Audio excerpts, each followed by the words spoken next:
Today I would like to speak about the most common reason for unsuccessful job applications. If you understand and eliminate the fundamental problem I'm going to describe in this podcast episode, you will increase your chances of getting the job you want enormously.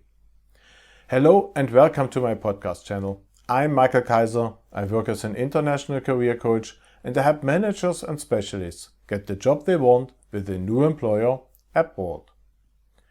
I like to call it the applicant's error number 1. This error is inconspicuous but fundamental. It consists of the fact that many applicants portray their career and their motivation from their own point of view.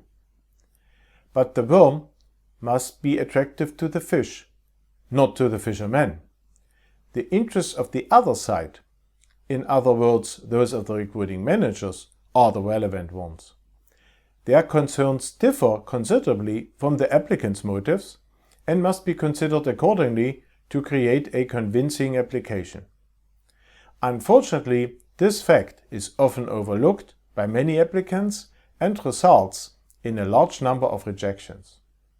The secret of a successful job application process is quickly revealed.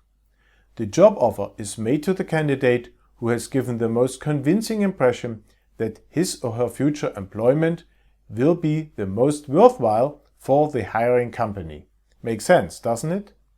However, you do not achieve this conviction as an applicant by simply mentioning the tasks, responsibilities, and activities from your previous jobs. Here is a negative example of it. Let's say you want to present previous experience in sales in your CV or resume. Writing something like "provided prospects with quotes" is common but hardly convincing. Much more convincing, in contrast, is to say "compiled up to 68 customized quotes for prospects per week with 27% conversion on average." Can you recognize the big fundamental difference between the two examples? What does this difference mean in general?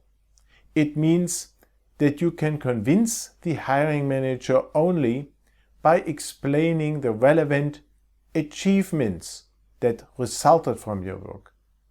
Maybe the relevance of this conclusion makes sense to you immediately. From an advertising psychology point of view, this is commonplace anyway.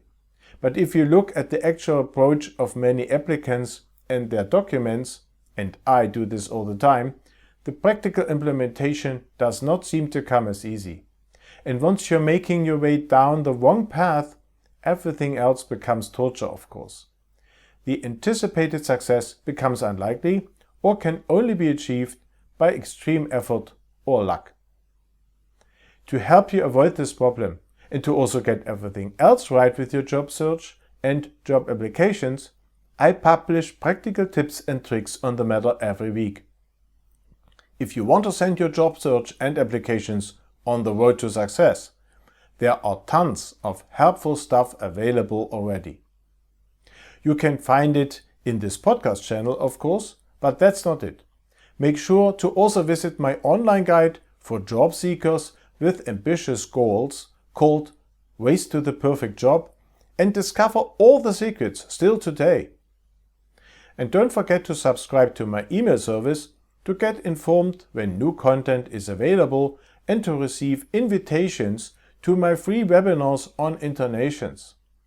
All you have to do is send an empty email message to subscribe@bettercareer.net and that's it. Or if you would like me to help you with all of that in person as a professional career coach, I'll be very happy to support you. If this is of interest to you, go to my website and click on the big button to apply for a free orientation call with me. In this call, we will analyze your current situation and needs in detail, and we will also find out how I can help you best to reach your goals fast. Remember, there is also our LinkedIn group for managers and specialists on the way to their dream job abroad, where you can network with others on this wonderful journey and receive further tips and tricks on the matter several times a week. If you're not a member yet, we hope to welcome you today. If you haven't subscribed to this podcast channel yet, now is the perfect time to do so. Make sure to also activate the bell in order not to miss out on any new episodes in the future. I'd appreciate it a lot if you leave me a like, as this helps others to discover this channel as well. And please leave me a comment with your thoughts, questions and suggestions for future episodes. That's it for today. As always, I wish you the very best for your job search abroad, and today especially for avoiding the applicants error number 1, and I'll be back here very soon.